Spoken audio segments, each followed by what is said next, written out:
talk to me about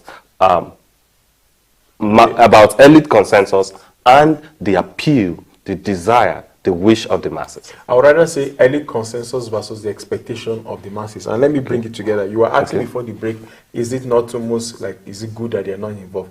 Every time a society moved forward, it was because a group of elite came together and said, you know what, we need to chart the interest or the cause or the narrative or the aspirations of our people. And that was what we saw all across Africa from 1956-57 down to 1960, where Kwame Nkrumah gathered Pan-Africanists for the liberation of their country. You come to Nigeria, you saw how we have what some people say they are founding fathers, but they are not the freedom fighters who came, but they were elite, okay? The season of coup came, and it was elite army officers who took us. By the time 1999, before we entered 1999, after General Abacha died, it was the elites again who brought themselves, because they're from different fields, okay? And say, you know what, we need to salvage our society. It's just like you come from a traditional, a clan, you know, a nuclear family. It's the elites of that place. And what, by the way, are those elites? Anybody that has those risen to the zenith of whatever is doing, it must not necessarily be wealthy, maybe more social influence, more power, more social appeal, you know, something like that. And they came together by 1999, and that was what gave birth to the People's Democratic Party. Okay, most of the people who were in Nadeco eventually became people that formed the AD. Okay, and those were elites already taking positions going to an election. Okay, elite consensus also played even during the time of the 1993 Hope campaign of MKO Abiola. But if you notice, from 1999 going all these years, the elite consensus, because they are of the lack of insincerity, because some of them went into politics, but they are no more giving what the people expect. It now looks like, okay, there's nothing we should look up to. Then the expectations or the aspiration of the masses were thwarted. The masses who were supposed to be shouting and say, thank you for giving us this, and now the masses now begin to revolt. Right now, I'm seeing series of pockets of revolt. There's literally no day now in the last 2 weeks in Nigeria, including today, where people are beginning to revolt one thing or the other based on what is happening. And because most of these masses are not well educated, they are not enlightened to their democratic rights and privileges, it looks like they don't even have a voice. And also because they are not organized. So when you saw the masses in the context of the NSAS trying to come together to mobilize themselves towards what they want to end police brutality, we saw how it was interpreted. We saw that a lot of elites didn't come together to even defend them. Well, look at something that happened about elite consensus at a point during the days when President Jonathan wanted to increase the fuel price, when we had the Save Nigerian group. That was an elite consensus based on the dividends of democracy or the expectations of what the people should have. Right now, I can tell you quarter of what has happened in the last 3 years was not up to what provoked that kind of outrage in Save Nigerian group. So we are having a group of elites that is looking like they can't even come together. That was why in the last 4 years of this administration, the political opposition towards this governance was very weak. I expect that even as People's Democratic Party are battling hard to go into election right now to get their candidate, they should be still hitting hard, especially on what is happening in the economy. But isn't that an indication of growth, of understanding the system, especially the democratic system, knowing fully well that before 1999, we had never had a long stretch at practicing democracy? Isn't it just a reflection of the fact that, okay, so people are now getting to understand the intrigues of democracy and partisanship and all of that, and know that, well, maybe no party is actually good, so to speak, in their own way. I'm sure if time permits, we'll come to that and look at what the law says about it and all of that. But I'm thinking, isn't it a clear reflection of the fact that the Nigerian people are better understanding democracy, are better understanding partisan politics right now? Yeah, I can't say it's a growth. If you say understanding of what they should have received over these years, I'll say yes. But if it's growth, no. And can I tell you something about this growth? What happened in Shagari's time by 1980 and the coup that happened? That was a democratic experiment that wanted to happen, and the coup happened because it was said that the politicians of that era were corrupt.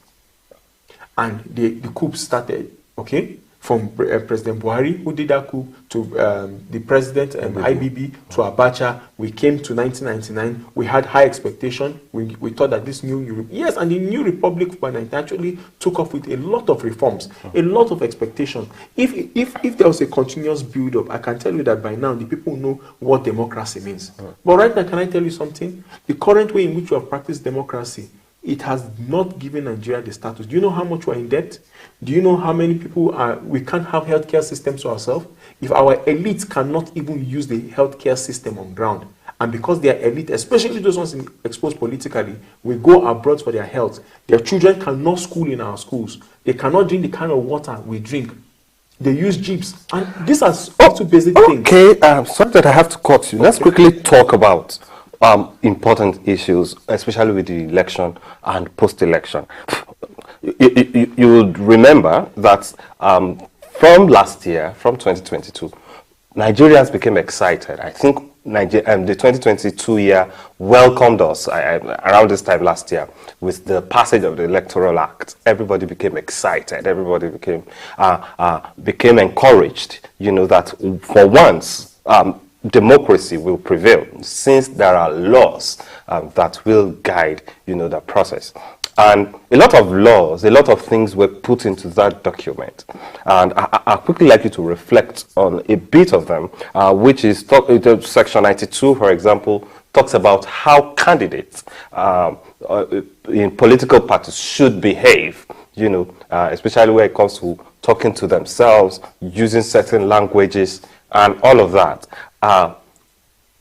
Would you say that the players across the political parties have adhered strictly to this rule, in this campaigning season that is about to round off? That's one. I want you to, answer both in one breath. Now, if your answer is yes, then there may be no need. But if your answer is no, then it means that it has left a mental lacuna, for the Nigerian people.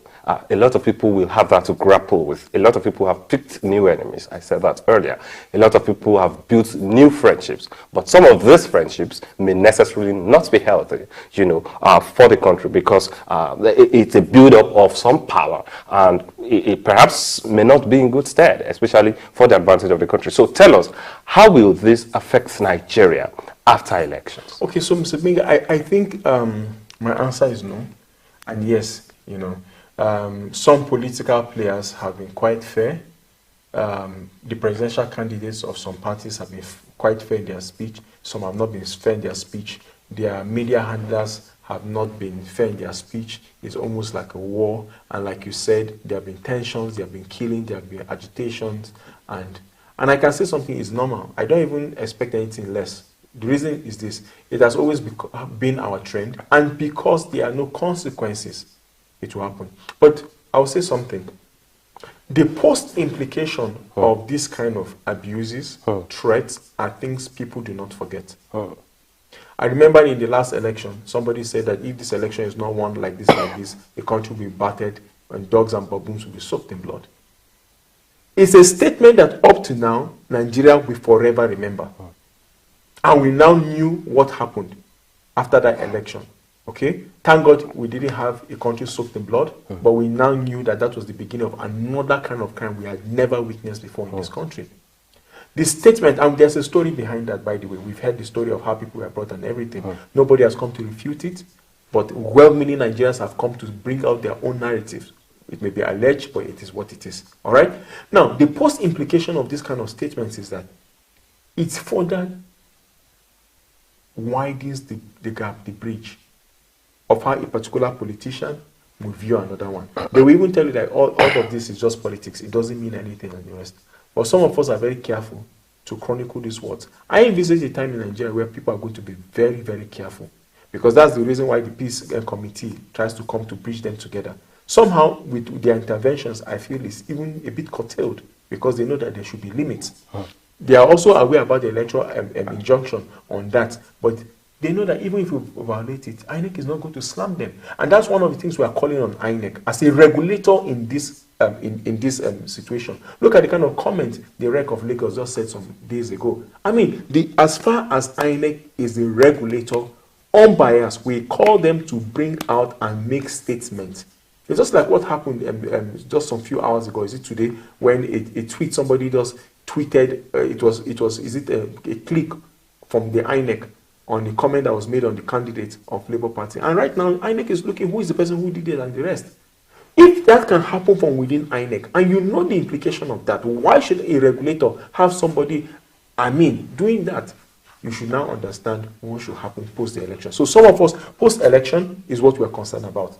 If this particular candidate win, this may be the reactions of Nigeria. If this particular win, or the ACN, or the LP, or this is what Nigeria will be. The current economic situation in the country, we've still not dealt with it. By the time we finish at the end of this month, nobody knows, is the Naira going to be... I really do wish that we had more time to talk about this. Our time is running out. But I want you to answer this finally before we go. Okay. What is your best suggestion to unify Nigeria after the elections? Hoping and praying that it holds on the 25th of February and 11th of March as scheduled. Like I said the last time I was here, I said I will not be surprised if it's postponed. But we also believe that it may not be postponed. This is the longest period political players have been given to play.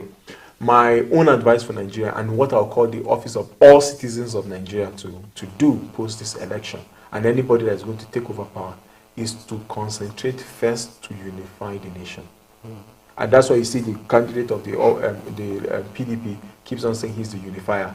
Nigeria is deeply divided.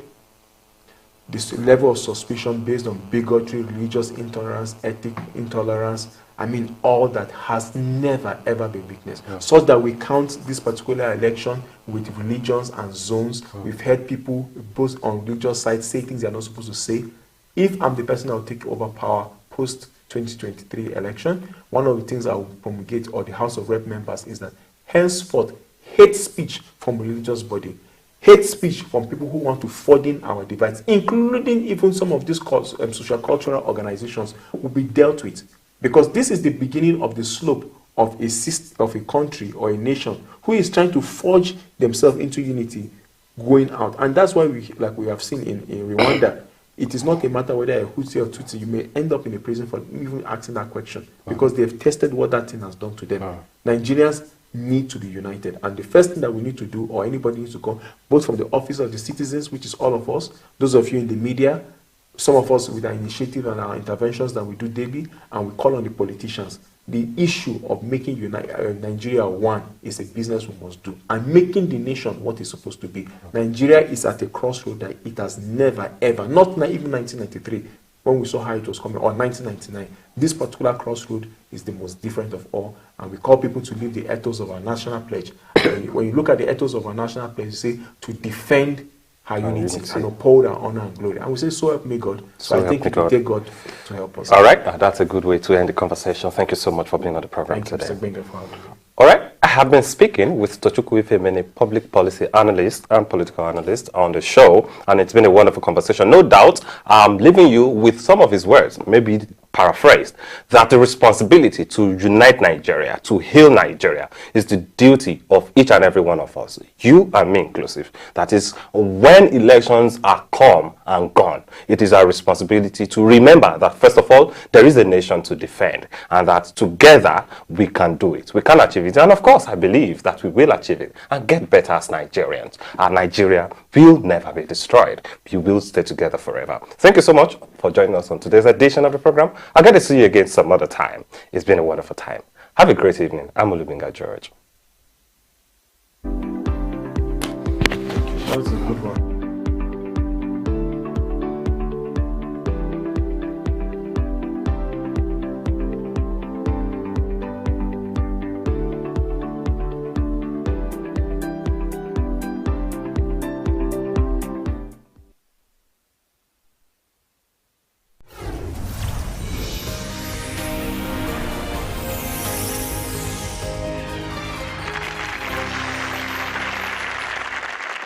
Tim Rutherford had his gun loaded. He was about to pull the trigger. Tim's a cop, but he was not aiming at a criminal. Instead, he had every intention of shooting himself. I saw so much death violence, destruction, families being torn apart. There was no rest in between. Tim Rutherford never imagined the job where he swore an oath to protect and serve the community would drive him to the edge of suicide. I just got to a breaking point to where I just couldn't pull myself out. It was like slamming the brakes on a freight train. Tim grew up in a relatively small town in upstate New York in a poor household. His father spent what little money he made working odd jobs on drugs and alcohol. Many times, they were on the verge of being homeless. When I was 13 years old, I vowed to not grow up poor. I didn't want to be in poverty because I was very, very tired of the instability. After high school, Tim moved to Florida with his aunt and uncle who were Christians. While there, he adopted their faith as his own. I did give my heart to Jesus Christ at that time, but my life following that point was very lukewarm with the Lord. As Tim began to drift from God, he focused on the vow he made at 13, to not live in poverty. At 24, he became a patrol officer in the city of St. Petersburg, Florida. To him, it was more than having stability. I always felt a strong passion to protect people. Stand up for the little guy, if you will. Make sure that justice is served appropriately. Tim's passion to protect people would expose him to the worst of humanity. After 7 years, it began to take its toll. Domestic calls were prevalent. It wouldn't be uncommon to handle a suicide or child deaths are a very horrible thing. They will absolutely mess with your mental abilities. By now, Tim had married and had 2 children and was determined to provide them with the financial stability he never had. However, the daily stress on his job led to heavy drinking and a volatile home life. I would be irritable. I would be angry a lot of the times, frustrated. I would deal with situations on the street where there was constant yelling and screaming, and then I'd come home to a household where there was more. I think part of my marital issues came from absolutely the excessive drinking. That was the only thing I could do to step away from everything that I was experiencing. Tim started using antidepressants to deal with the growing pressure. By year 12, I was white-knuckling it, so to speak. I was doing everything I could to just cope and get by. Still, he showed up to work every day to face the never-ending onslaught of violence and death. We had bills to pay, so I did not have a choice in the matter at the time. Mentally, I was gone, though. Finally, Tim sought psychiatric help and was diagnosed with general anxiety disorder. The help, though, came too late. One night, sitting alone at home after an argument with his wife, his firearm loaded, Tim called his mom and sister and told them he was going to kill himself. I was in such a deep hole that if I didn't wake up the next day, I would have been okay with that. His mom called 911, and moments later, deputies from the Pasco County Sheriff's Office arrived and took him into protective custody. He was then transported to a facility for psychiatric evaluation. I've lost my job now, probably. I've definitely lost my family. I have no friends, really, to speak of at that time. I pretty much had nothing. Alone, in a locked room, Tim cried out. I said, Jesus, I need you and I need you now, and this is the only... I got nothing else. And when I made that prayer, I promised him, I said, if you get me the help I need, you get me out of this, I will forever speak your name and I will give you all the glory. And in that moment, it felt comfortable, almost like a sense of peace. And it's gonna be all right. Within 48 hours, he was released. Over the next 6 months, Tim would stop drinking. And after an internal investigation by his department, and with continuing psychiatric treatment, he was cleared to return to duty. I'm a grown man that just broke down crying. I was so grateful for the opportunity that God had provided for me, a second chance at life. Unfortunately, His second chance at life didn't include his marriage. I never, ever wanted to have it to end like that. It breaks your heart. It destroys a piece of you. It was absolute devastation for me. Eventually, Tim and his wife divorced with shared custody of their children. As he continued with his mental health care, Tim began rebuilding his life and his relationship with Jesus. My anxiety was going away. I felt more at peace than I was ever since I even started police work. Things started to heal. Things started to go back to a baseline, a normal. In 2021, after serving 2 more years, Tim left law enforcement. He also remarried and now has a blended family where he makes sure God is in the forefront. He works in a nonprofit organization that builds mental health awareness among first responders, sharing God's love and giving him all the glory. I want every human being out there to know Jesus is our Savior. We're nothing without him. We need him in our life. Our life will not be complete without him. And it's never too late. You know, a lot of people in law enforcement talk about pain like this. But I don't think you have to be a police officer to experience what Tim experienced, this daily grind, day after day after day, weary and tired and distressed. And so Tim chose to medicate it through alcohol and prescription medicine. It didn't help. It just added to his problems. Now he's an addict and weary. And imagine receiving a call that the one you love is going to take their own life. And he winds up in a hospital room in mental anguish, physical addiction, nothing in the room behind a locked door but Tim in a hospital bed. And he cried out to the Lord. And he was able to really understand what Jesus meant when Jesus said, "Those who come to me, I will never drive away." You know, Jesus, when he was on earth, said, "It's not the healthy who need a doctor, it's the sick. I've not come to call the righteous, but sinners." But sinners. I don't know about you, that's me. And I'm grateful for his rescue. You know, you have an enemy of your soul who wants to lie to you. He doesn't just want to, he does lie. He's the father of lies. Everything that comes from his mouth is deceitful. He masquerades as light, but he comes to steal, kill, and destroy. I don't know what he's taken from you, but he may tell you God doesn't love you anymore, you're worthless, there's no future and no hope for you. But no, God says you are his masterpiece, that he made you in his image, that he has a plan for you, that he desires to adopt you into his family, that he wants his Holy Spirit to reside in you. In you. There is rescue in the name of Jesus. Your Creator desires to live inside of you and rescue you. You know, I remember when my daughter was a young girl, she'd climbed up on our porch railing, okay? She was a little thing and shouldn't have been up there. And I looked at her and I saw her and I was surprised, and she looked vulnerable up there and started to wobble a little bit and realized she was in danger. So I tried to calmly just come up behind her and I embraced her.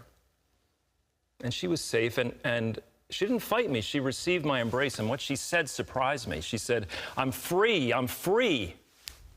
And I thought, what a curious thing for her to say. But I realized what she meant. Because of the Father's embrace, she felt secure, she felt rescue. Even in the embrace, she felt freedom.